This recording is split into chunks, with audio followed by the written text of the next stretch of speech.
Constipation म्हणजे काय, की संडास 1-2 दिवसानंतर किंवा नियमित वेळेला न होता कडक होते, एकदम खड्यासारखी होते, त्यावेळेस आपण कॉन्स्टिपेशन म्हणतो. आपल्या ओ-पी-डीमध्ये बऱ्याचदा अ, मुलांमध्ये संडास साफ न होण्याची किंवा संडास कडक होण्याची किंवा रोज संडास होत नाही, 2-3 दिवसाला होते, अशी तक्रार घेऊन येणाऱ्या पालकांची संख्या दिवसेंदिवस वाढत चाललेली आहे.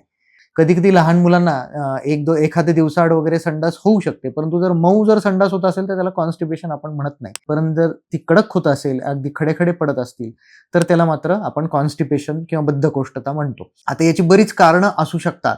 अ, आणि हे कारणं जी आहेत, त्याच्याबद्दल आपल्याला उपचारामध्ये बदल करायला लागतो. आहार-विहारामध्ये त्याच्यामध्ये बदल करायला लागतो. व्यायामामध्ये बदल करायला लागतो आणि त्यानंतर त्या प्रॉब्लेमचं आपल्याला ट्रीटमेंट करता येते.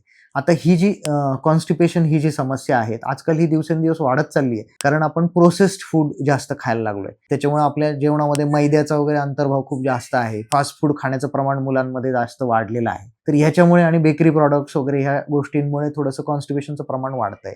दुसरी गोष्ट मुलांमध्ये स्क्रीन ॲडिक्शन किंवा मोबाईलचं ॲडिक्शन खूप वाढलंय. त्याच्यामुळे मुलं बसून जास्त वेळ असतायत. त्यांची जी फिजिकल ॲक्टिव्हिटी आहे ती दिवसेंदिवस कमी होत चालली आहे. त्याच्यामुळे आतड्याच्या हालचाली पण कमी होतात आणि त्याच्यामुळे पण कॉन्स्टिपेशनचं प्रमाण बरंच वाढत चाललंय. त्याच्याबरोबरच जे काही आपण फळं खाणं किंवा हिरव्या पालेभाज्या खाणं याचं प्रमाणही दिवसेंदिवस कमी होत चाललंय. ह्या गोष्टीचा पण फरक कॉन्स्टिपेशन होण्यामध्ये होतो.